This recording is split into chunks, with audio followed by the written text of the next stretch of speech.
My topic is cyclooxygenase enzyme as a drug target. Learning outcome. After watching this video, you will be able to understand physiological role of cyclooxygenase enzyme and its types, that is COX-1 and COX-2.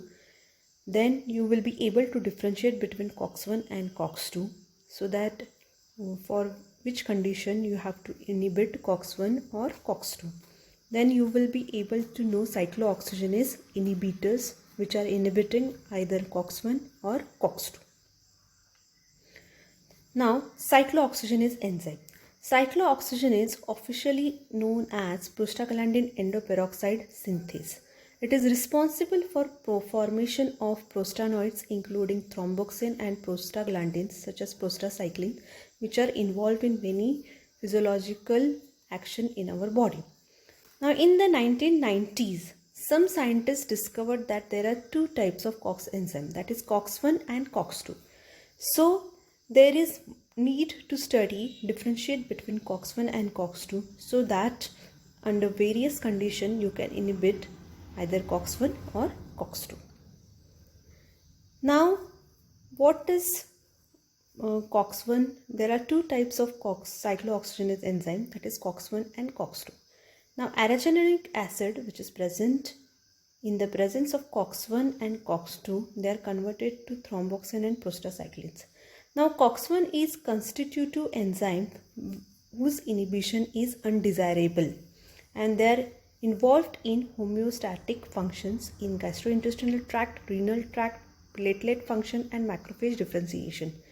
Then the same arachidonic acid is converted to prostaglandins by the enzyme COX-2, which is induced enzyme. Induced means under certain conditions they are produced, and whereas COX-1 are produced under normal physiological conditions.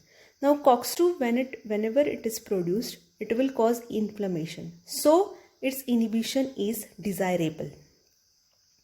Now, what is physiological role of this cyclooxygenase enzyme? Now, in membrane phospholipid, arachidonic acid is converted to PGG2 and then to PGH2 with the help of COX-1 enzyme and COX-2 enzyme. Now, various NSAIDs, means non-steroidal anti-inflammatory drugs, they can inhibit COX-1 or COX-2. Now, this PGH2 with the help of various synthase and various prostaglandin synthase, they are converted to prostaglandins and thromboxanes, such as PGI synthase will convert PGH2 to PGI2, then PGD synthase will convert PGH2 to PGD2, then PGE isomerase will convert PGH2 to PGE2, PGF synthase will convert PGH2 to PGF2 alpha, and thromboxane A synthase will convert PGH2 to thromboxane A2. Now, these are having various role in our body, such as PGI2, they are involved in gastric mucosa protection, platelet endothelium protection, and thromboxane, they are also involved in platelet formation. So, if you are inhibiting COX-1 or COX-2, the desired prostaglandin will be not synthesized and you can have various actions. Now, differentiate between COX-1 and COX-2. COX-1 is also called as constitutive enzyme, as I discussed earlier, as it is produced under all types of physiological condition, whereas COX-2 is an inducible enzyme, means it is produced under certain conditions only, like inflammation. Now, COX-1 is commonly found in kidney, stomach and platelets, and COX-2 is located at site of inflammation, brain, macrophages, leukocytes, fibroblasts, kidney and female reproductive tract.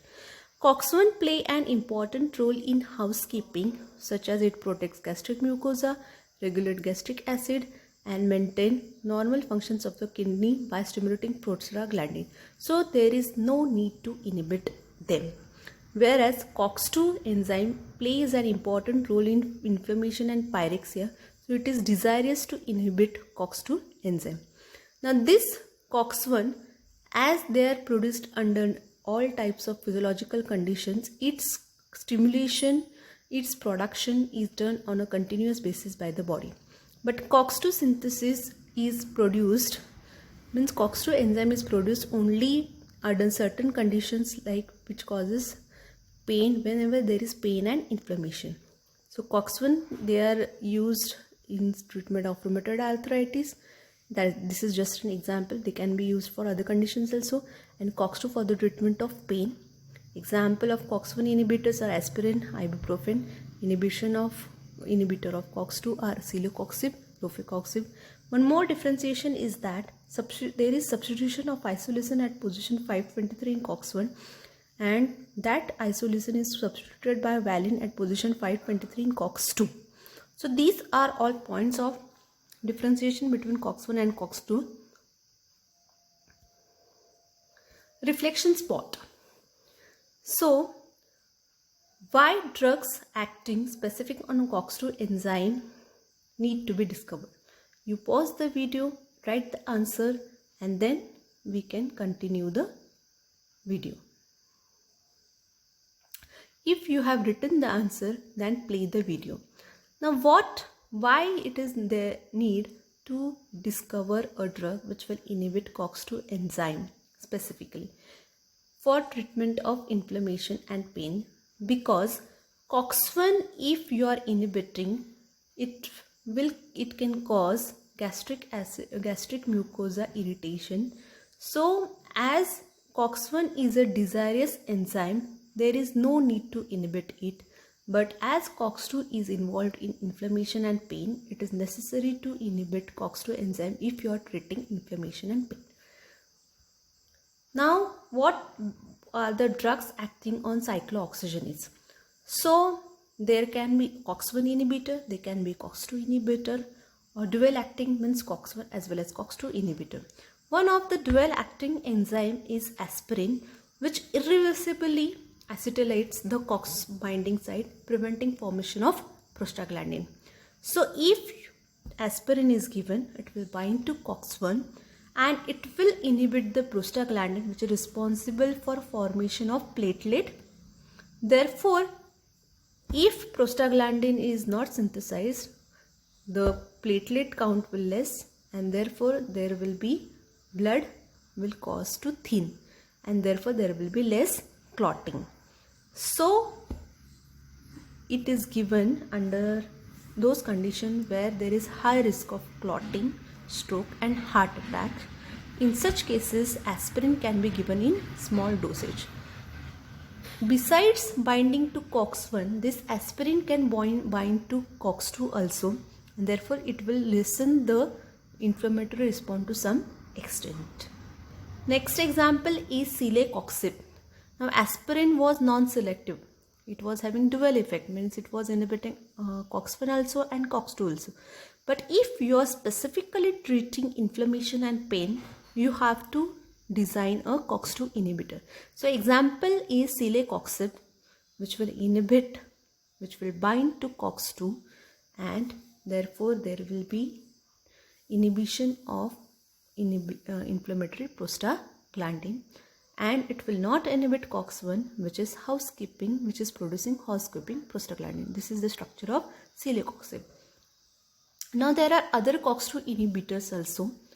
Example is rofecoxib, valdecoxib, rumiracoxib, etarocoxib, paracoxib.